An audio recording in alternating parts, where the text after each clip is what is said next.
So it looks like there's going to be a pretty big change that's going around for our particular iPhones. And it looks like almost every single iPhone could actually end up changing this year, which is going to be pretty crazy. Now, this particular change is going to be one particular thing that Apple is really not going to look forward to, and it actually is that RCS support. So basically what was going on is not that long ago, Apple had to go through, we all know that essentially within our particular iMessage application, one of the biggest selling points of iPhones was iMessage, right? That was kind of the biggest thing that was kind of going on. That was a kind of a closed ecosystem that Apple kind of was, giving. But, essentially Apple was kind of, forced in a way to go and give RCS messaging. It looks like Google actually ended up kind of giving us a very, very, good look into what actually will look like for the future of our particular, iPhones. And it looks like, according to Google and according from a report from 9 to 5 Google, which is a spinoff of 9 to 5 Mac, it looks like Google says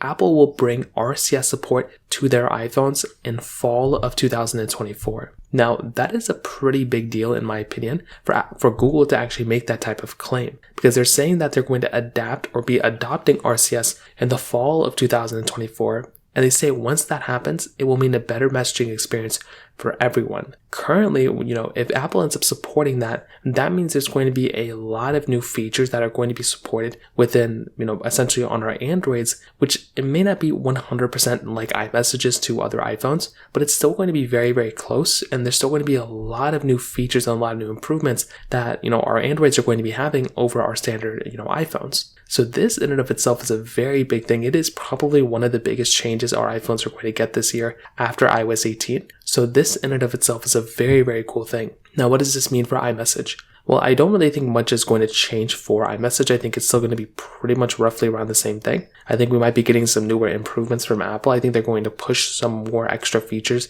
that can only be supported on an iPhone. I do think Apple in the last couple of years have gotten lazy, mostly because they felt like they didn't have to go through and make any big improvements because their iPhones were kind of, they were just going to sell themselves per se. But now that Apple's kind of going through a lot more competition, they're in a few more lawsuits and they're having to open up, the side loading and all that stuff. I think there's a huge chance where Apple will go ahead and have to make some really big improvements for their iPhones, because if they don't, well, then what's going to happen, right? People are just going to switch over to Android if Android can get, very close to some iMessage, type of, things. So we'll have to see what happens. I'm looking forward to the future of these iPhones, and I genuinely cannot wait until we get the next, couple of iPhones. If you have any other thoughts or questions, let me know in the comment section below. Hit the like button, that will mean so much, but definitely hit that subscribe button. More importantly than everything else, I love every single one of you guys. Hopefully I'll catch you guys in the next video. Peace out till then.